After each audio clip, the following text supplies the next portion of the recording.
आसंतु प्राचीन ओडिशार इतिहासर एक एमती समय विषय कथा हेबा जेतेबेले सबुकिछि बदली जाउथिला। एहा थिला षष्ठ शताब्दीर कथा। बड़ बड़ साम्राज्य सबु भांगी पड़ुथिले आउ तांको जागा नेबाकू आगे आसुथिले किछि नुआ शक्ति। तेबे चलंतु आज सेही राजनैतिक परिवर्तनर कहानी भितरकू जिबा। एटा गोटे बहुत बड़ प्रश्न नुहे कि जेतेबेले बड़ बड़ साम्राज्य भांगी जाए सेतेबेले सेही जेउ शक्तिर शून्य स्थान तयारी हुए ताकू पूरण करे किए आउ एहार उत्तरटा बेश आश्चर्यजनक। आजिर आलोचनारे आमे कौन सबु देखिबा। प्रथमे सेही परिवर्तनर समय विषय बुझिबा, तापरे माण राजवंश, विग्रह राजवंश आउ शरभपुरीय राजवंश विषय जानिबा, आउ शेषरे देखिबा जे इतिहासरे सेमानंकर प्रकृत महत्व कौन थिला। तेबे षष्ठ शताब्दीरे प्रकृतरे घटुथिला कौन? देखंतु, गुप्त साम्राज्य भଳି जो विशाल शक्ति थिला ताहा धीरे धीरे दुर्बल हेबारे लागिथिला।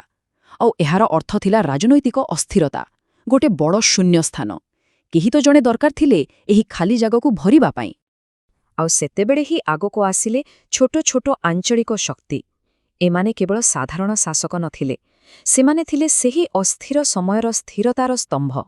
एमिति कहिपारिबा जे सेमाने ही थिले एही कहानीर प्रकृत अकुहा नायक। तेबे आसंतु आमर प्रथम राजवंश माण राजवंश विषୟରେ कथा आरंभ करिबा। एमाने थिले महानदी अवबाहिकार शक्तिशाली शासक। एमानंक राज्यर अवस्थिति बहुत गुरुत्वपूर्ण थिला। भावन्तु तो बालेश्वररू आरंभ करी पुरी पर्यंत पूरा उपकूलवर्ती आउ केन्द्रीय अंचल सेमानंकर नियंत्रणरे थिला। एथिरो ही सेमानंकर आंचलिक प्रभाव केते थिला ताहा सहजरे अनुमान करा जाई पारे। आउ एही राजवंशर सबुठारु प्रमुख शासक थिले शंभुनाथ। तांक शासन कालरे बालेश्वररू पुरी पर्यंत एक विशाल साम्राज्य थिला। एहा केवल मानचित्ररे किछि रेखा नथिला, एहा थिला तांकर प्रकृत शक्ति, प्रभाव आउ नियंत्रणर परिचय। जानते, शंभुनाथंक उपाधिगुड़िक भारी मजादार। एगुड़िक तांका शासन विषय बहुत कथा कहे, जेमितिकी परम माहेश्वर, जार अर्थ से शैव धर्मर जणे बड़ उपासक थिले। परम भट्टारक माने सर्वोच्च सार्वभौम आउ परम देवता, जहा सेही समयरे राजांको देवता समान मानिबार जो धारणा बढुतिला तार सूचना दिए। एगुड़िक केवल उपाधि नुहे बरं तांक शक्तिर प्रमाण। ठीक अछि, एबे आसंतु महानदी अवबाहिकारु बाहारी टिके दक्षिण आड़कू जिबा। एठारे आमे देखिबा आमर द्वितीय राजवंश विग्रह राजवंशंकु, जो माने थिले एही अंचलर संरक्षक। एमानंकर राजधानी थिला पद्मखोली, आउ एमाने शासन करुथिले आजिर गंजामर किछि अंश आउ ता पाखापाखि गड़जात पहाड़िया अंचलरे। एही जागाटा बहुत गुरुत्वपूर्ण थिला, कारण एहा सेमानंकु प्राकृतिक सुरक्षा तो देउथिला, ता सहित गुरुत्वपूर्ण वाणिज्यिक रास्ता उपरे नियंत्रण भी देउथिला। एमानंक प्रशासनकु बुझिबाकू हेले आमकु सामंत शब्दटीकु बुझिबाकू पड़ेब। एहार सीधा सड़क अर्थ हेला जणे छोट शासक जे जणे बड़ राजांक अधीनरे थाए। उदाहरण स्वरूप 570 ख्रीष्टाब्दर गोटे ताम्रपत्ररू जणापड़े जे राजा पृथ्वी विग्रहंक अधीनरे जणे सामंत थिले। एथिरू से समयर शासन व्यवस्था केमिति थिला तार गोटे झलक मिले। पृथ्वी विग्रह आउ लोक विग्रहंक भଳି शासकमानंकर जो शिलालेख मिलिछि सेथिरू गोटिए कथा स्पष्ट होई जाए, सेमानंकर शासन व्यवस्था बेस सुसंगठित थिला। माने राजा थिले आउ तांक तळे अनेक सामंत थिले, गोटे स्तरीय प्रशासनिक ढांचा थिला। चलंतु एबे आमर तृतीय राजवंश शरभपुरीयमानंक पाखकु जिबा। एमाने दक्षिण कोशଳରେ निजर शक्ति प्रतिष्ठा करिथिले। एमानंक क्षमताकू आसिबार कहानीटा बड़ रोचक। देखंतु, प्रथमे सेमाने नळ राजवंश अधीनरे साधारण अधिकारी भाबे काम करुथिले, किंतु जेतेबेले नळ राजवंश दुर्बल हेला सेमाने एही सुजोगको हातछड़ा कलेनी, निजकू स्वाधीन घोषणा कले आउ दक्षिण कोशलर शासक बनिगले।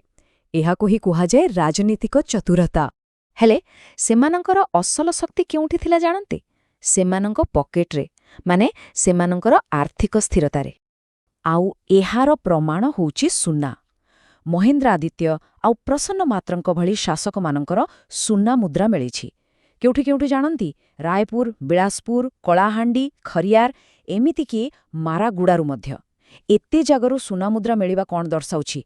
गोटिए समृद्ध अर्थनीति आउ व्यापक वाणिज्य। किंतु कथाटा खाली अर्थनीतिरे सीमित नथिला, सेमाने संस्कृतिकू भी गुरुत्व देउथिले। उदाहरण स्वरूप शासक सुदेवराज ସେ ଈଶ୍ୱର ଆଉ ନିଜ ପିତାମାତାଙ୍କ ପ୍ରତି ବହୁତ ଭକ୍ତି ରଖୁଥିଲେ।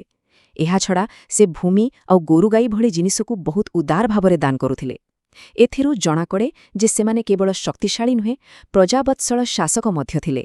ତେବେ ଏତେ ସବୁ ଜାଣିବା ପରେ ପ୍ରଶ୍ନ ଉଠୁଛି ଯେ ଏହି ସବୁ ଆଞ୍ଚଳିକ ରାଜବଂଶମାନେ ଏତେ ଗୁରୁତ୍ୱପୂର୍ଣ୍ଣ କାହିଁକି? ଉତ୍ତର ହେଉଛି କାରଣ ସେମାନେ ଥିଲେ ଇତିହାସର ବ୍ରିଜ୍ ବିଲ୍ଡର୍ସ ବା ସେତୁ ନିର୍ମାତା। ଏହାକୁ ଏମିତି ବୁଝନ୍ତୁ, ଯେମିତି ଗୋଟେ ବଡ଼ ବିଲ୍ଡିଂ ତିଆରି ହେବା ପୂର୍ବରୁ ତାର ମଞ୍ଚା ବା ସ୍କାଫୋଲ୍ଡିଂ ତିଆରି ହୁଏ, ଠିକ୍ ସେମିତି ଏହି ଆଞ୍ଚଳିକ ଶକ୍ତିଗୁଡ଼ିକ ଥିଲେ ଇତିହାସର ସେହି ମଞ୍ଚା। ସେମାନେ ହିଁ ପରବର୍ତ୍ତୀ ମହାନ ସାମ୍ରାଜ୍ୟଗୁଡ଼ିକ ପାଇଁ ଭିତ୍ତିଭୂମି ତିଆରି କରିଥିଲେ। ତେବେ ସେମାନଙ୍କର ଐତିହ୍ୟ ବା ଲେଗାସି କ'ଣ ଥିଲା? ପ୍ରଥମତଃ ସେମାନେ ଏକ ପରିବର୍ତ୍ତନର ସମୟରେ ଆଞ୍ଚଳିକ ସ୍ଥିରତା ବଜାୟ ରଖିଲେ। ଦ୍ୱିତୀୟରେ ସେମାନେ ଗୁପ୍ତମାନଙ୍କର ପ୍ରଶାସନିକ ଆଉ ସାଂସ୍କୃତିକ ପରମ୍ପରାକୁ ଆଗକୁ ବଢ଼େଇଲେ।